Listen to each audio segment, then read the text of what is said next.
This is very dangerous because the pattern of provocation against the peaceful assembly and picket line of protest ng Kingdom of Jesus Christ, araw-araw silang binabalik-balikan ng mga polis at pinoprovoke. Yung sinasabi kanina ng mga abogado habang kami ay naghahanda sa press conference, lalo na si Attorney Dina, nababahala po sila na pwedeng by the records na binasa ni Miss Ina, pati kay General Torre na Regional Director, na maanomalya ang involvement sa mga kasong high profile, can become the ground para magkaroon ng mga madugo o mararahas na hakbang na mas malala pa sa nangyari noong June 10. Because the pattern of provocation and the pattern of intimidation and harassment against civilians na nasa loob ng compound ng Kingdom of Jesus Christ Cathedral ay paulit-ulit at nakakatakot po ito. Tama yung panawagan ni Mr. Jason sa we will get the reaction ni Sister Nori. Kasi baka po, sabi namin ni Attorney Dina at I hope sa sangayunan o iko-correct ni Attorney Adam at ni Attorney Torion, nag-aantay yata si Marcos Jr. ng isang kaganapan that will be defined as act of lawless violence to declare martial law in Davao or in entire Mindanao upang supilin ng mas malawakan at sistematiko ang kanilang mga political opponents, ang mag-amang Duterte, ang Mayor Duterte, ang Kingdom of Jesus Christ, and among other people in Davao na sa tingin nila ay hotbed ng opposition. I will get the reaction from Attorney Torion, Attorney Dina, and Attorney Adam because these are possibilities with the kind of records na mga inilagay na tao ni Marbil at ni Abalos at ni Marcos mula kay Torre, papunta sa City Director kay Colonel Marantan, at marami pang iba pati kay Robles na sinungaling na lumusob pala nung June 10, nakakabahala po na pwedeng sumambulat ang marahas na mga hakbang na sila mismo may pakana, pero ang layunin ay sakmalin ito para ipatupad ang regional or local martial law. Attorney Dina, Attorney Torion, and Attorney Adam. Thank you, Ka-Eric. Under the 1987 Constitution, the President, as Commander-in-Chief, may call out the armed forces of the Philippines in cases of lawless violence, invasion, and rebellion. So, here, if he will call a state of martial law in Davao City, supposedly this should not exceed 60 days. But 60 days is a very long time, and a lot of things can happen in 60 days. Aside from that, within 48 hours from calling martial law, the President must report to Congress, and then the Congress must then vote jointly and decide by majority vote of all its members whether or not to revoke the President's decision. But apparently, the Congress and the Philippines are now in lockstep. And the President of the Philippines are in lockstep now. I do not know with the Senate, but the Congress appears to be in agreement with what the President is doing, apparently. So, here, it would mean that if martial law is called by the President, most likely, this is a theory, most likely the Congress would continue and approve it, and then they could even extend it for another 60 days. Upon the initiative of the President, Congress may extend it for another 60 days. So in the meantime, although a citizen might question the act in the Supreme Court, in the meantime, andyan na yung martial law. Magagamit na nila. And what can happen here? Then perhaps they can already enter the kingdom properties, search for whatever they need to search. Bakit? May martial law eh. Or take over the compound. Tama ka, Eric. So, yun yung kinatatakutan natin, which is why I am so glad that the kingdom is a nation composed of peaceful, peace-loving citizens who are law-abiding, who are religious, who are fearful of God, and they do not do anything that is against the law. Otherwise, kung ordinary na mamamayan lang without strong moral fiber like the kingdom citizens have, baka siguro po matagal na po nagkaroon ng problema ang kingdom at baka na-declare na po ang martial law. But this is just my theory. But it is a probable theory. Yes.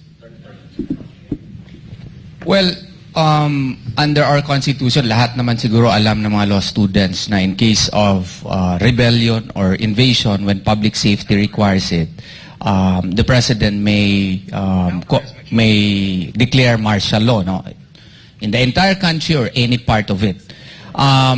Dito hindi siguro mag-fall yung invasion, but probably rebellion, no. Pero yung call-out powers may include lawless violence. So yung call-out powers siguro, yung more probable option on the part of the president to use, because yung mga actuations kasi ngayon ng police parang nagpo-provoke. Imagine maglagay ka ng mga poster sa harap na wanted posters. Yung mga wanted posters on his own daw, nagpa-print siya ng mga 200. Attorney Torian, about that wanted posters, para lang maliwanag sa mga kababayan natin.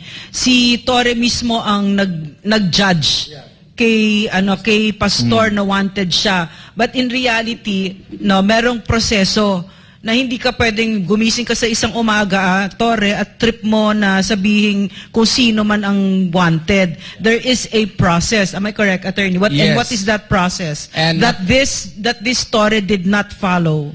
Under the NAPOLCOM Memorandum Circular na na-cite ko kanina, this is to be decided by a panel, no? Meron itong Committee on Wanted Persons, and this is to be determined by the PNP National Headquarters. No single general can unilaterally declare a person to be most wanted, no, on his own say-so. No, there is a concrete process po nito. Oo. So, Attorney, in other words, this Torre is sumisip-sip kay Marcos. It seems apparent, no? It seems that from my perspective, that's what he's doing. Sumisip-sip ka, no?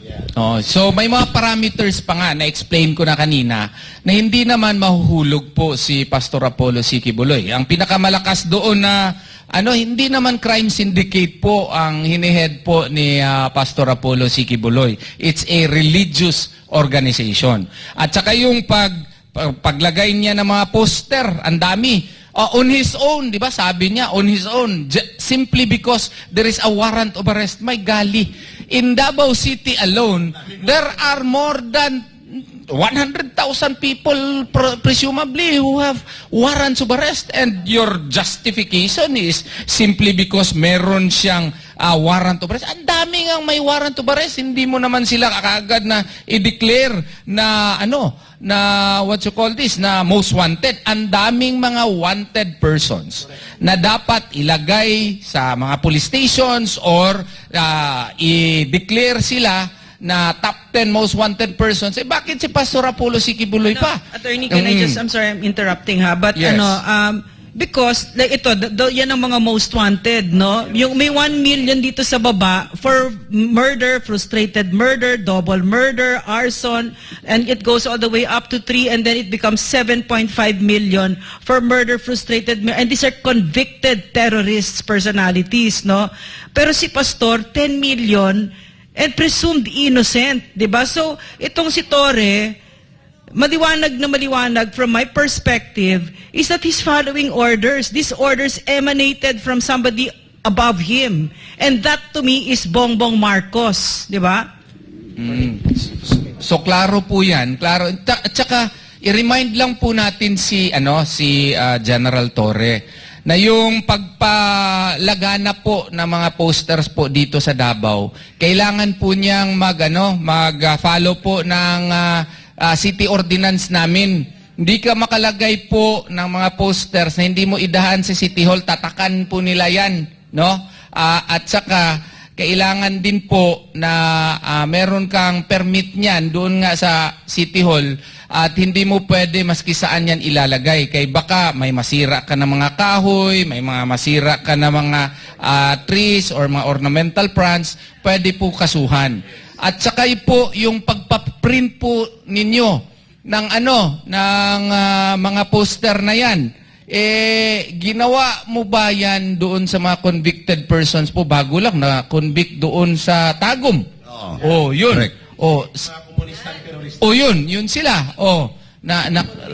Nagawaan din ba yan sila ng mga posters? Kasi Sila convicted na ha, si Pastor, Convicted na yan, oh. ano pa lang, suspect pa lang. Pero Oo. Eric, pasingit lang ha. Pero bakit ngayon, si Franz Castro, for the first time, ang CPP, NPA, NDF, puring-puri sa sona ni Bongbong Marcos. Anong tingin mo, Eric? Sapagkat kasama po sila.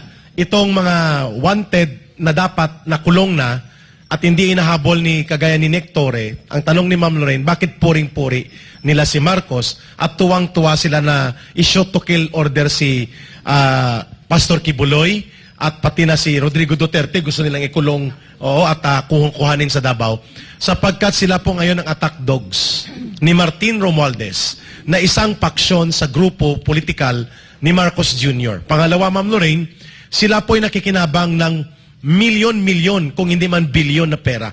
At NPA po ay wala nang pinagkaiba din sa mga pagpapatakbo na parang mga NPA na rin ang pagpapatakbo sa organisasyon ng PNP.